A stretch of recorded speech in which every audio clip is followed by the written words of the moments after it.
Hi everyone, back to the More YouTube channel. It's Chris back with my rant stroke thought of the day, and it's all about PSR and the fallout in the corridors of Newcastle United to what was just literally a 48-hour period of utter panic, really, by the football club. So we're still trying to dissect what the hell went wrong. The club haven't really spoke to anybody yet about this. Apparently, Darren Eales is supposed to be coming out and saying something. I haven't seen anything as of yet. But the club definitely need to address this, and they need to talk to the fans. Just to kind of put their fears to rest, really, as to what the hell was going on behind the scenes.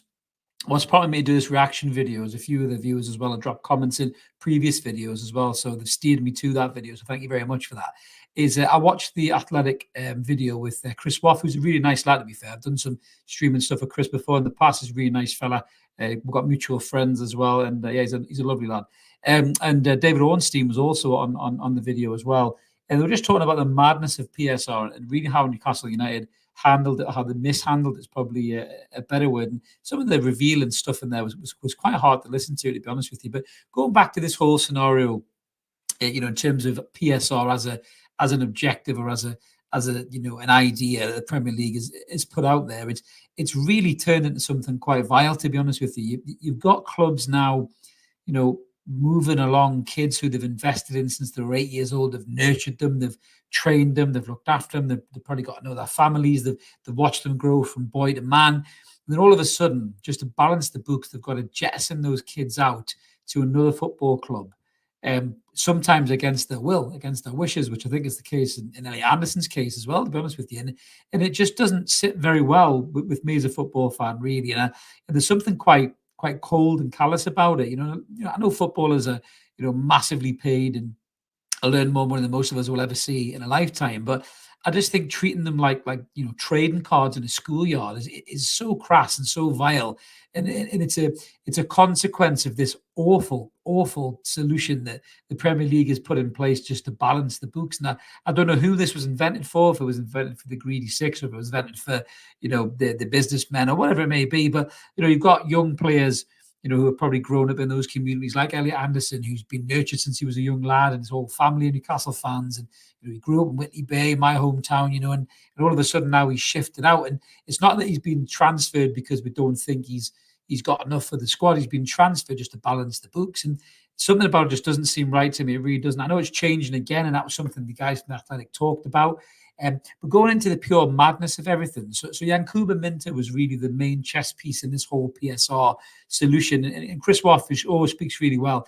He said that Minteh was obviously great on loan at final. We all know that. And Newcastle almost identified him early on as somebody who could sort this PSR situation out. We didn't sell anybody in January. We didn't buy anybody either, even though I had a midfield crisis, which, again, we were all screaming for. But apparently clubs wanted us to take players on loan with a view to a permanent move, which was what we did with Lewis Hall. But the likes of Calvin Phillips probably bullet dodged there, really. But that's the reason we didn't do the deal on Calvin Phillips, is because that was the stipulation, I think, from Manchester City at the time.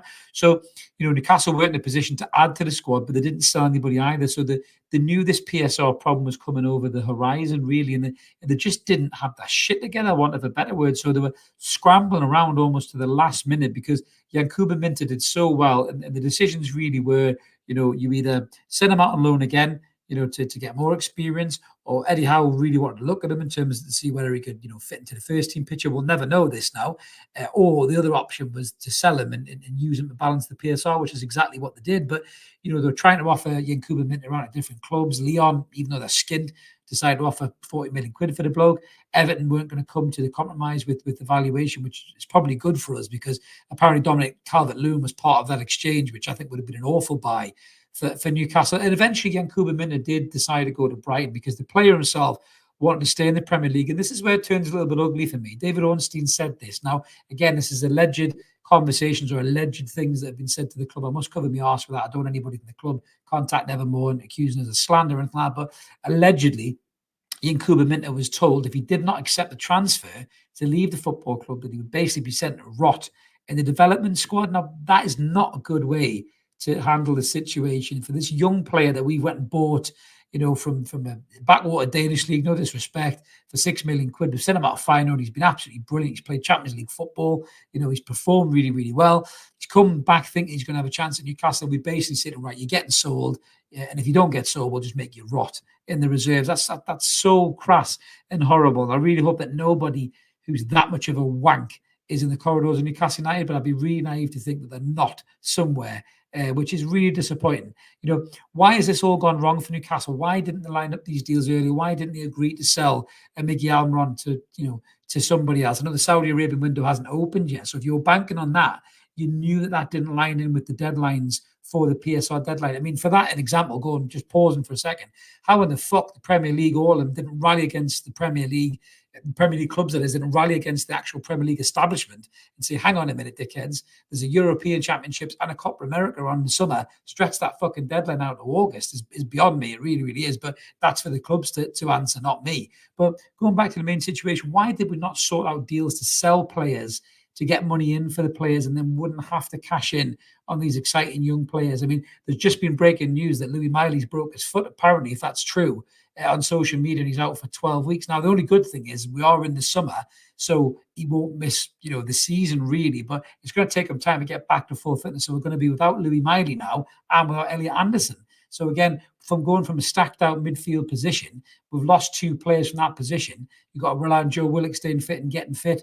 Tonali coming back. He's not back till the end of August. So once again, we're light in midfield. So are we going to bring somebody in? Who knows? We'll have to wait and see what happens after that. But going back to the PSR scenario, from our point of view, like I said, we lost 2 exciting young players. We're not the only clubs to have gone through this. All the Premier League clubs are really suffering here by probably getting rid of young talent that they don't want to get rid of, that they've nurtured and have hoped will become, whatever, the next John Terry, the next Steven Gerrard, the next Wayne Rooney, whatever it may be. They've had to sell these players just to balance books. And it's so wrong. It really, really is. And if those players go on to become something brilliant, there's no sell-on clause in a lot of these contracts. There's no buyback clauses. So these players have gone. You've spent the best part 10, 12 years making that player, who he potentially is now. And he goes on, kicks on a level and becomes, an England player or something like that. And then you don't get the credence or the financial remuneration for that player. So it's just a rancid deal, really. Listen to the guys talk so well about it on that. Like Mark has put the link below. If you haven't watched that already, definitely check it out. But, the rules are changing again for next year, where apparently it's a squad worth. But then if you look at this, I was talking to a good mate of mine about this today. The Premier League are going to have to learn how to adapt a completely different set of rules. Now, it isn't just Newcastle who need to learn from this. I think we've been incredibly naive, by the way, for what it's worth. Maybe not having a director of football at the helm for months is an issue for us. Maybe that's something that we haven't, got a hold of the PSR thing. Maybe we would have been in better shape had Dan Ashworth not been in his garden, pruning his tulips, dreaming of Old Trafford. If we had his replacement, maybe we would have been in better shape for it, but we didn't, and we're not.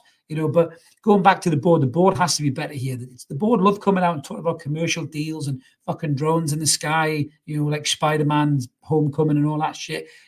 Far From Home, is it the second one? Sorry, Marvel fans, I get me Spider-Man's mixed up. The one with Jake Gyllenhaal in that one. But, it's okay doing all that shit, but what about the day-to-day runs of the football club? Who's behind the wheel with that? They're not going to spin their way out of this. This has looked really, really bad. The fact that it was almost a fire sale for top players like Anthony Gordon, in the last 48 hours, just because they were that desperate to cash in and get the books balanced because they were looking at a 10-point deduction, that does not look good. And, the guys in the Athletic were saying that apparently in the world of football, Newcastle, it looks like it's just a bit of a mess there, which is not a good thing to look at, because you're trying to sell this project to key players and they're thinking that the board don't know what the fuck they're doing. So that is not a good look either.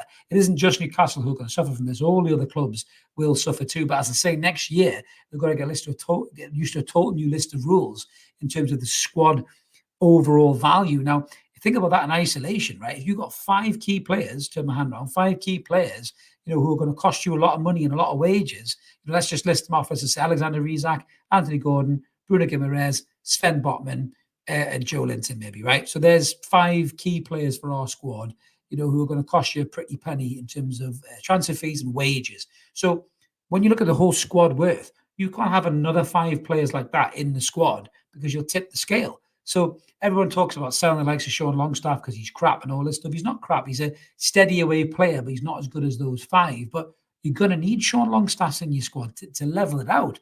You're going to almost have to have 5 class players and 5 all right players, just to balance your match day squad out, your starting 11 out, really, because these new rules just aren't going to let you have a squad full of superstars. I wonder whether Man City will be subject to rules as well with this regard. They've still got the 150 alleged charges hanging over their head, which is going to come to a head soon. And that is the sliding door moment for the Premier League and all these financial regulated rules that they want to put in place. You do nothing to City, it's open fucking season, guys. We've said that before and we'll say it again. But this was disappointing to hear the way the club handled PSR. I'm really interested to see what the club say when they come out and do eventually address it.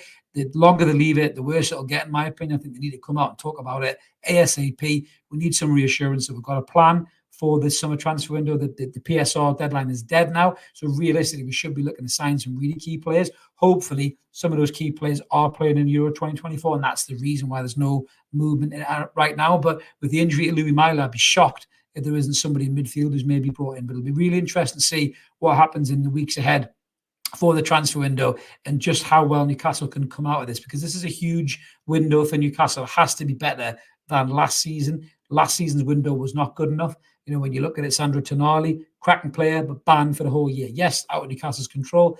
Was it? Is it? I don't know. I'm not going to get into the argument. Harvey Barnes, injured most of the season, smashing player, but injured most of the season. Tino, brilliant. Hall starting to come good towards the end. So the signings didn't look great for the majority of the season, and it left us threadbare as a squad. Now we've got 4 goalkeepers in the squad now. I don't know what's going to happen with that. If that's going to be the 4 and keep the 4, fair enough. That's the way it is. And we're going to, improve in key areas elsewhere on the pitch. But we really need to get some answers from the club and some reassurance that they've got the plan in place to get this window right, because last window was wrong. And without having a sporting director, is that going to prevent us, from doing that? I don't know. Let us know in the comments below, guys, what you think about the way they've handled the PSR. If you want to watch that athletic video, it's really well worth the watch. The presenter was great. Sorry, his name escapes me right now, but he was a really good guy. Chris Woff's brilliant. All the team was class as well. So check it out, guys. It's in the link below. Let me know what you guys think after you watch that video. Comment back on ours. Let me know what you think about it. Let me know what you think about the transfer window. Are you positive? Are you hopeful? Or are you starting to get a little bit worried that maybe, we haven't got our shit together and we're going to maybe miss the window again, so to speak? But let us know what you guys think. We always like to hear from you. Drop a comment and we always do our best to reply to you. Like the video, subscribe. We're over 8K now, so thank you so much, guys, for that. That's awesome. I wanted to be there before the start of the season. We're here already because you legends made it. So we will cook up a nice prize for you for the 8K subscriber. That'll be coming out very, very soon. But yeah, if you want to be a member, there is an option down there too. You get early access to videos like the rants, and the transfer rumor videos and everything else we're doing over the summer. We'll be back to what's going on really, really soon, because the preseason will be back. Have a belt wherever you are, everybody. We'll catch you later. Cheers.